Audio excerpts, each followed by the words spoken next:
여러분 안녕하세요. 이경직 교수입니다. 군민복음, 세상을 깨우는 말씀을 통해 말씀 안에서 진정한 평안과 기쁨을 찾으려 노력하는 시간 되시길 소망합니다. 오늘도 귀한 세 분 자리해 주셨습니다. 모두 반갑습니다. 안녕하세요. 반갑습니다. 지난 시간 우리는 에베소에 바울 일행이 와서 사역한 것들을 다뤘습니다. 근데 다 다루지를 못했어요. 3차 선교 여행을 시작했고 이 성령 세례 받은 에베소 제자들의 모습을 우리가 다뤘었죠. 오늘 이어서 에베소에서 일어난 놀라운 기적들 그리고 이제 우상 파괴에 대해서 다뤄보도록 하겠습니다. 말씀부터 먼저 읽어야겠죠. 네. 오늘 말씀은 사도행전 19장 8절에서 10절부터 시작하겠습니다. 네. 장혜원 아나운서께서 읽어주세요. 바울이 회당에 들어가 석 달 동안 담대히 하나님 나라에 관하여 강론하며 권면하되 어떤 사람들은 마음이 굳어 순종하지 않고 무리 앞에서 이 도를 비방하거늘 바울이 그들을 떠나 제자들을 따로 세우고 두란노 서원에서 날마다 강론하니라. 2회 동안 이같이 하니 아시아에 사는 자는 유대인이나 헬라인이나 다 주의 말씀을 듣더라. 아멘. 아멘. 네. 여기 보면 지난 시간에 그 에베소의 제자들이 성령 세례를 받았다고 이야기를 했어요. 그러니까 성령이 충만해진 거죠. 성령이 충만해지면 나타나는 특징이 뭘까요? 뭐 여러 가지가 있겠죠. 일단 복음을 막 전할 것 같아요. 그렇죠. 네. 맞습니다. 기뻐할 것 같아요. 기뻐하고, 그렇죠. 기뻐하고 또 복음을 전하고. 그런데 제가 강의를 하면서 항상 성령 충만과 연결된 부사가 하나 있었어요. 그게 뭐냐면 담대히. 앞에서도 굉장히 복음을 전파할 때 어떻게 하냐면 담대히. 성령 충만한 사람들의 특징 담대합니다. 무엇에 담대할까요? 복음 전파. 복음 전파에. 나쁜 일 하는데 담대하는 것이 아니라 복음 전파에 담대해집니다. 그런데 바울이 회당에 들어갔습니다. 우리가 잘 알듯이 복음 전파할 때 먼저 유대인에게 그다음에 이방인에게 가죠. 그러니까 어느 지역에 가면 꼭 회당에 먼저 들어갑니다. 들어갔어요. 그리고 석 달 동안 가르쳤어요. 보통은 회당에 들어가서 조금 가르치다 쫓겨나기도 하고 하는데 석 달 동안 버텼어요. 이 석 달 동안 무엇에 대해서 가르치냐면 하나님 나라에 대해서 가르쳤어요. 하나님 나라 뭐죠? 천국? 예, 천국. 하나님 나라, 하나님의 통치. 하나님의 통치가 어떻게 시작됐을까요? 예수 그리스도께서 오셔서 십자가에서 죽음의 권세를 무너뜨리시고 부활의 생명으로 새로운 삶을 우리에게 확보해 주신 것. 그 사람들이 모여 있는 곳이 뭐라고요? 하나님의 나라. 그 천국이 가까웠다. 하나님의 나라가 가까웠다. 예수님이 오심과 함께 하나님 나라가 시작된 거죠. 지금 우리는 하나님 나라의 백성으로 살아가고 있죠. 이것에 대해서 담대히 전파했는데요. 그냥 짧게 사형리만 전한 것이 아니라 강론했다고 되어 있습니다. 구약 성경과 연결해서 자세히 강의 설교를 한 것이죠. 그런데 이 말씀에 대한 반응이 있는데 어떤 사람은 마음이 굳었다는 거예요. 마음이 굳으면 어떻게 될까요? 못 받아들이죠. 못 받아들이죠. 네. 이 굳었다는 말은 출애굽기에 보면 파라오가 모세를 통해서 하나님 말씀하실 때마다 마음이 점점점 굳어가요. 강팍해진다는 말이 그대로 굳었다는 말입니다. 이스라엘 백성을 하나님께서 부정적으로 묘사할 때도 이 마음이 굳은 자들, 목이 뻣뻣하고 이 굳은 자들 이 특징입니다. 그리고 사람이 오래 좀 나이가 들면 들수록 굳어져요. 예, 그렇죠? 약간 경직되고 이렇게 굳어져요. 그런데 굳어질 수밖에 없어요. 왜냐하면 자기 나름대로의 견해와 이런 것들이 생기지 않으면 나이 60인데도 이 말 듣고 저 말 듣고 오락가락할 수가 없잖아요. 보통 한 나이 40대면 자기 나름의 기준이 생겨요. 그리고 웬만해서 그 패러다임을 바꾸질 않아요. 유대인들은 오죽하겠어요. 그러니까 말씀을 석 달이나 가르쳤는데도 불구하고 마음이 굳어서 첫째 나타나는 현상 순종하지 않아요. 둘째 순종하지 않은 정도면 괜찮은데 괜찮은 건 아니지만 무리 앞에서 비방합니다. 적극적인 반대가. 회당에서 하나님 나라에서 가르치니까 유대교에 속한 사람 중에 위기를 느낀 사람들이 비방을 하기 시작합니다. 그리고 일종의 아주 회당 안이 시끄럽겠죠. 그러니까 서로 비방하고 또 설명하고 비방하고 이런 일들이 생겼습니다. 자, 그런데 이 기간이 얼마 동안이냐고? 석 달 동안. 우리 같으면 뭐 한 2번 하고 나서 그렇죠? 그렇게 계속 공격당하면 에이 하고는 이제 떠날 텐데 최선을 다해서 그것도 담대함이 필요한 이유가 거기에 비방하는 사람들 앞에서 말씀을 전해야 되는 모습을 볼 수가 있습니다. 여기 보면 도라는 말이 나와요. 도를 아십니까? 그렇네요. 우리가 앞서도 사도행전에서 도라는 단어가 나왔는데 이게 아마 세 번째로 나오는 단어일 거예요. 도는 뭐죠? 길도자죠. 네. 길이요, 진리요, 생명이신 예수 그리스도를 비방한 거죠. 예수 그리스도에 관한 복음을 비방한 것이죠. 동시에 도는 길이기도 하죠. 우리가 예수님을 그냥 아는 것이 아니라 예수님을 따라 걸어가야 한다 하는 것을 알 수 있습니다. 드디어 이제 석 달이 지나고 나서 바울이 그들을 떠납니다. 여기 천년만년 있을 수는 없어요. 이게 드디어 이제 비방하고 막 하니까 이게 복음 전파가 효과적이지 않다 할 때는 사역지를 옮기는 겁니다.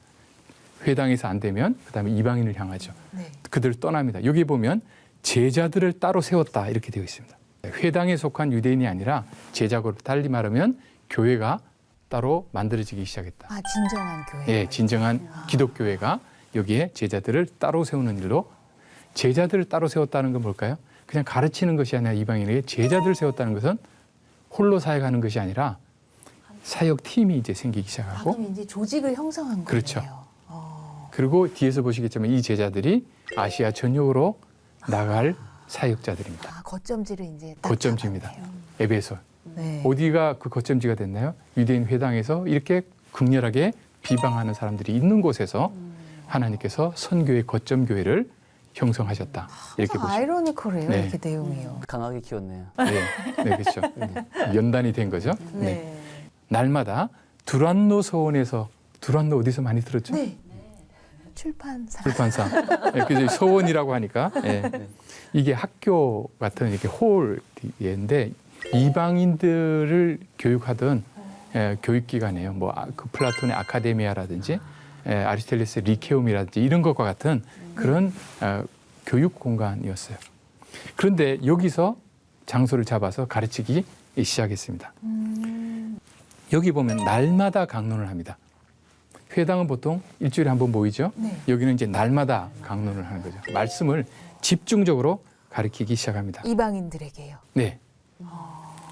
유대인 회당에 오지 않는 다른 사람들 모두에게 열려있는 공간에서 이방인들이 교육받는 장소에서 하니 이방인들이 오기가 쉬웠겠죠. 네. 그러면 그 학교 원래 커리큘럼은 어떻게 될까요? 어떻게 되죠? 학교가 쉬는 시간이었습니다.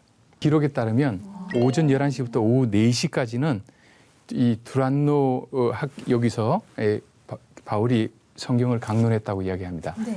근데 이 시간이 대부분의 사람들이 쉬는 일종의 시에스타 같은 시간이에요. 거기가 덥잖아요. 그러니까 점심 먹고 낮잠 자고 뭐 이렇게. 그러니까 바울도 낮잠 자면 되잖아요. 그 더운 시간에 다 쉬는데 열정을 갖고 가르쳤다는 에어컨도 거네요. 없는데. 세상에. 예, 거기에 비어 있는 곳에 사람들이 와서 말씀을 들었습니다. 그러니까 바울은 텐트 메이킹을 하고 있었잖아요. 네. 그러니까 바울도 쉬는 시간이고 사람들이 대부분 쉬는 시간에 이 일이 일어나고 있었습니다. 그러면 어떻게 보면 이중직을 하고 있잖아요. 지금 네. 바울이. 그러니까 좀 다들 쉬는 시간에 좀 쉬고 좀 사역을 했으면 좋겠는데 말씀이 너무 귀하니까 시간을 최대한 확보해서 그다음에 공간도 최대한 확보해서 가르치고 있습니다. 환경의 불편함이 말씀을 가르치는데 장애가 되지 않는 것입니다. 우리는 자꾸 우리가 편한 시간, 우리가 편한 공간, 그때 뭐 해야 된다고, 뭐 성경 공부합시다 이러면 나는 뭐가 안 되고요, 뭐가 안 되고요, 뭐가 있어서 이렇게 하는데 최우선적으로 불편함을 무릅쓰고 모였다는 것을 알 수 있습니다. 사도행전 20장 34절 35절에 이렇게 말씀하는데 이 손으로 나와 내 동행들이 쓰는 것을 충당하여 범사에게 여러분에게 모범을 보여준 바 같이 수고하여 약한 사람들을 돕고 또 주 예수께서 친히 말씀하신 바 주는 것이 받는 것보다 복이 있다 하심을 기억하여야 할지냐. 이게 바울이 자신의 사역을 묘사했던 거죠. 텐트 메이킹을. 그래서 바울은요. 텐트 메이킹에서 자기만 쓴 게 아니라 같은 사역자만이 아니라 옆에 있는 모든 동행들이 다 쓸 수 있는 것까지 자기가 충당을 했어요. 그 얼마나 일을 많이 해야 됐을까요? 그 고단함을 무릅쓰고 제자들을 세우고 이 두란노 서원에서 날마다 말씀을 가르쳤습니다. 핑계대기가 어렵겠죠. 자, 그러면 바울이 에베소에서 이제 보낸 시간을 고려를 한다면 2년을 머물거든요. 네.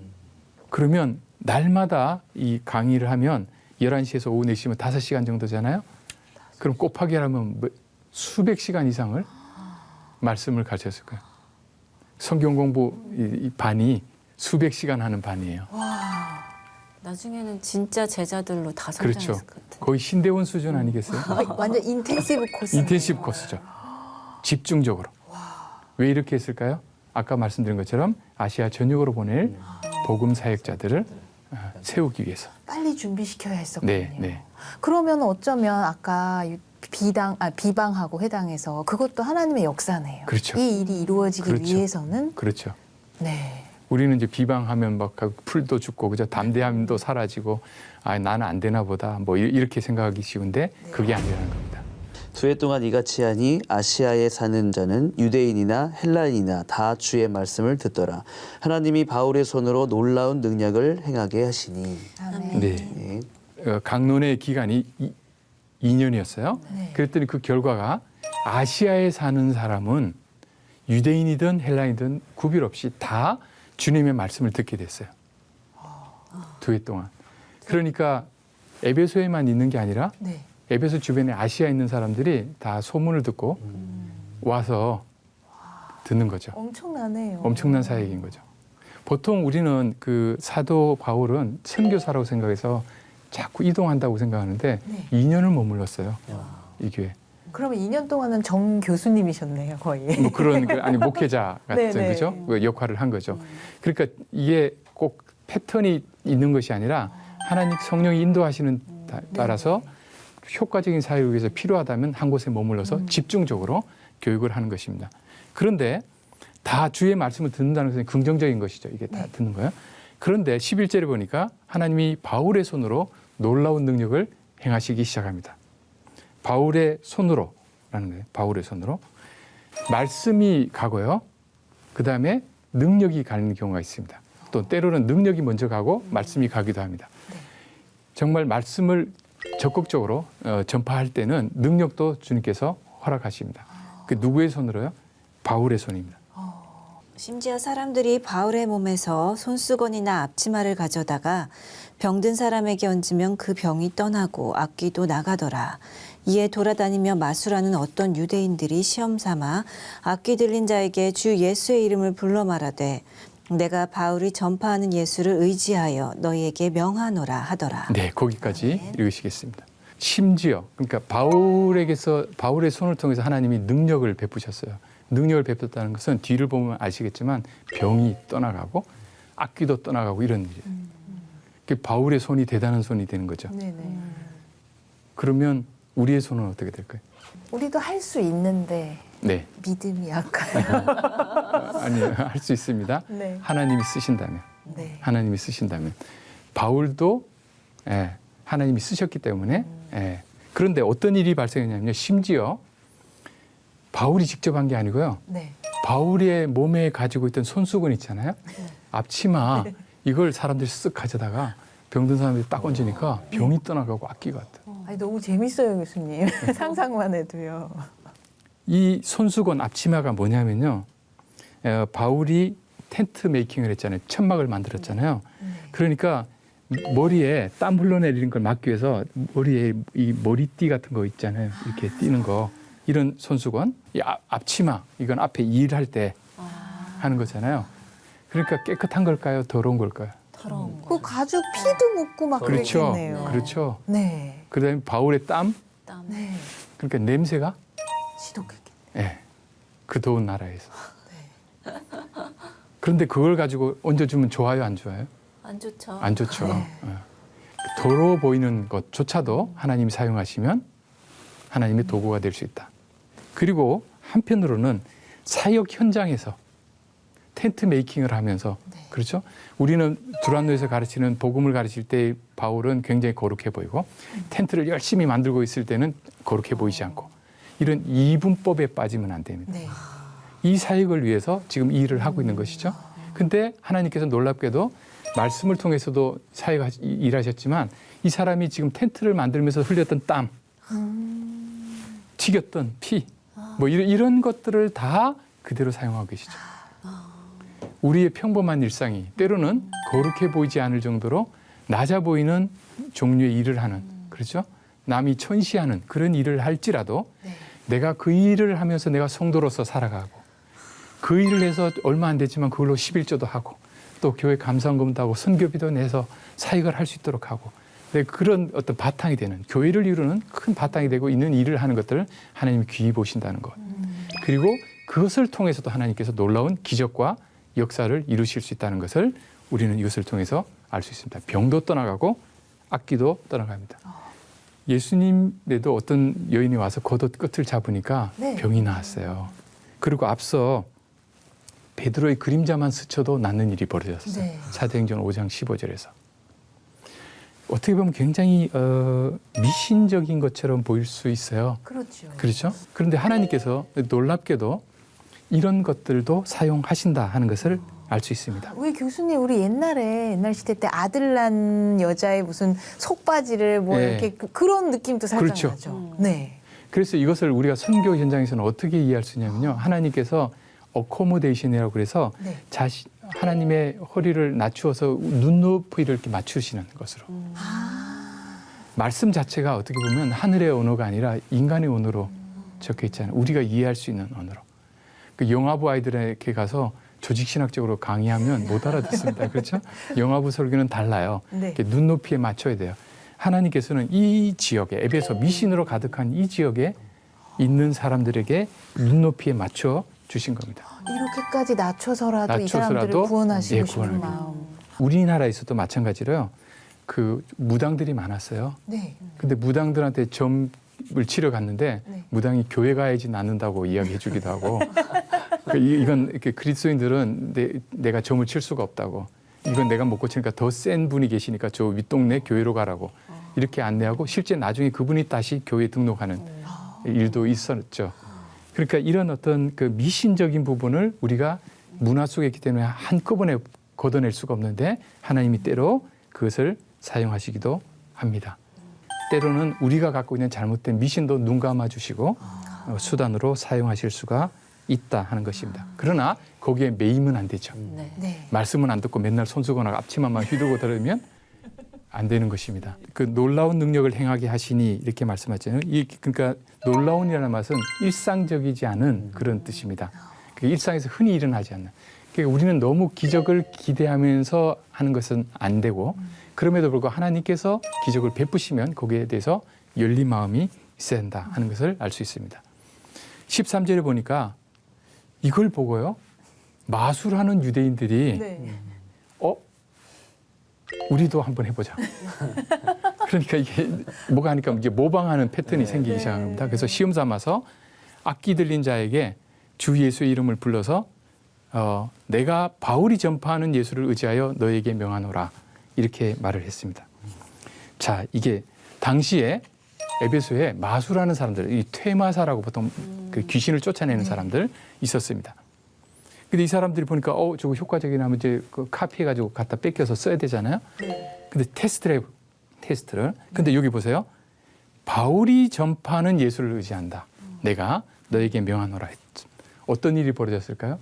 유대의 한 제사장 스게와의 7 아들도 이 일을 행하더니 악귀가 대답하여 이르되 내가 예수도 알고 바울도 알거니와 너희는 누구냐 하며 악귀 들린 사람이 그들에게 뛰어올라 눌러 이기니 그들이 상하여 벗은 몸으로 그 집에서 도망하는지라. 네, 거기까지요. 네. 네. 그걸 따라하는 사람들이 많은데 그중에 어떤 무리가 있었냐면 유대의 제사장이에요. 스게와라는 제사장이 있었어요. 네. 근데 그 7명의 아들이 있었는데 네. 7 하면 완전수죠. 7명의 아들들이 똑같이 그 일을 했어요. 바울이 전하는 예수를 내가 의지하여 명하노니 뭐 나가라 뭐 이런 식으로 했죠. 유대 제사장들이 이런 거 하고 있으면 안 되죠. 그 아들들이. 네. 예. 제사장의 아들은 제사장이 될 건데 이런 일을 하면 안 되는데 했어요. 그랬더니 대답이 재밌어요. 나는 예수도 안다. 악귀가. 바울도 안다. 너 누구냐? 그 예전에도 귀신들이 항상 먼저 예수님 알아봤잖아요. 네. 네. 예수의 이름에 능력이 있다 하면서 뭐 악마귀 뭐 악기를 쫓을 때 예수의 이름을 명하노라 이렇게 하라고 얘기를 하고 그렇게도 하는데 여기 보면 지금 제사장 그들에게는 이제 넌 누구냐 하면 오히려 이제 올라타고 해를 입혔잖아요. 그렇다면은 예수의 이름을 사용하는 모든 자에게 그게 적용된다는 건 아닌 네. 건가요? 예수의 이름을 믿지 않으면서 사용하는 사람들. 예수님을 신뢰하지 않으면서 주님으로 받아들이지 않으면서 시험 삼아 테스트 수리수리 마수리 느낌으로 하는 사람들은 못 알아본다는 거죠. 근데 교수님 그 반대로 제가 어떤 극적인 상황에서 귀신이 있거나 전 예수님을 믿는데 했어요. 근데 귀신이 안 물러갈 때 저는 어떡하죠? 귀신이 바로 물러가지 않습니다. 아, 그래요? 귀신도 체면이 있지. 네. 오래 버티고 그렇죠. 네. 그 유대인들도 말씀 들었는데 비방하고 버티고 있잖아요. 네. 그것으로 결정나는 건 아닙니다. 그래요? 저의 믿음이. 네. 네. 저도 이제 어릴 때 그 네. 귀신 쫓아내는 곳에 많이 있었어요. 제 아버님이 목사님이셔가지고 네. 한 명이라도 찬송 부른 사람도 필요하다고 그래가지고 저를 끌고 가셨는데 그런 장면들을 여러 봤어요. 근데 정말 알아봐요. 알아봅니다. 그런데 제가 이제 질문. 네. 이 악귀는 예수님도 알고 바울도 아니까 그렇죠. 예수님을 아는 악귀면 상당히 신실한 악귀죠. 그런 게 아니라 악귀의 관심은요. 네. 상대방을 무너뜨리는 데 관심이 있기 때문에 상대에 대해서 관심이 많아요. 아, 적을 알고 나를 안다. 네. 적을 아는 데 관심이 많아요. 근데 내 편이 뭐 하는지에 대한 관심이 없어요. 이미 확보해놨기 때문에 여기는 신경을 안 써요. 그러니까 악귀가 우리를 알고 우리를 자꾸 대적하고 우리를 괴롭히고 하면 아, 내가 하나님의 사람이구나. 근데 내가 악귀와 관련해서 너무 편안해요. 그렇죠. 뭐 시험도 오지 않고 환난도 오지 않고 공격이 안 와요. 그러면 나를 아예 신경도 안 쓰고 있네. 이렇게 생각하면 내가 혹시 자기 편이라고 생각하는 거 아닌가? 이걸 검토해 볼 필요가 있다는 겁니다. 네. 그리고는 악기 들린 사람이 그들에게 눌러 이겨버립니다. 이긴다는 표현이 굉장히 중요한데 압도당하는 거죠. 근데 말씀하고 찬양하고 이렇게 할 때 귀신 들린 사람, 귀신이 떱니다. 그 안에서. 떱니다. 두려워서요. 두려워서 떨고 결국 나갑니다. 네. 예. 근데 그게 쉬운 건 아니에요. 굉장히 많은, 그래서 귀신 쫓아내고 나면 주님께 의지해서 했지만 네. 탈진합니다. 예. 찬송을 크게 불러야 되기 때문에 네. 십자가 곤병들아 이런 거. 네. 네. 그래서 그들이 상하여 벗은 몸으로 그 집에서 도망갑니다. 이 제사장의 아들들 7명 얼마나 권위가 있었겠어요. 네. 그런데 시험 삼아 따라하다가 이 망신, 그렇죠? 쫓겨나는 일이 발생을 했습니다. 17절 이제 읽을 차례. 네. 에베소에 사는 유대인과 헬라인들이 다 이 일을 알고 두려워하며 주 예수의 이름을 높이고 믿은 사람들이 많이 와서 자복하여 행한 일을 알리며 또 마소를 행하던 많은 사람이 그 책을 모아 가지고 와서 모든 사람 앞에서 불사르니 그 책값을 계산한즉 은 5만이나 되더라. 이와 같이 주의 말씀이 힘이 있어 흥왕하여 세력을 얻으니라. 아멘. 네. 어떤 반응이 일어났어요? 에베소에 사는 유대인과 헬라인들이 이 일을 다 알게 됐어요. 너무 공개적으로 시끄럽게 일이 진행이 됐기 때문에 두려워했습니다. 한편으로는 바울의 손에서 능력이 나가고 있고 심지어는 바울이 작업하면서 썼던 그 천해 보이던 것들이 치유에 악귀를 쫓아내는 도구로 사용되고 있고 유대교회의 가장 대표적인 사람이라고 하는 7 아들들이 뭔가를 했는데도 불구하고 거기는 도리어 악귀가 무시하고 눌러버리고 쫓겨나가는 그리고 벗은 몸이라는 것은 정말 이건 수치스러운 수치의 극치 아니에요? 그런 상황. 그러니까 너무 대조가 된 거예요. 전에는 회당에서 바울이 권면을 하면서 가르칠 때 막 비방했잖아요. 노골적으로. 네. 이제 비방할 힘이 없어진 거죠. 그래서 두려워하게 됐습니다. 하나님의 놀라운 일을 볼 때 나타나는 특징 두려움입니다. 경외. 그래서 주 예수의 이름을 높입니다. 믿은 사람들이 많이 와서 이제 믿는 신자 회심이 일어나는 거죠. 많이 와서 자복합니다.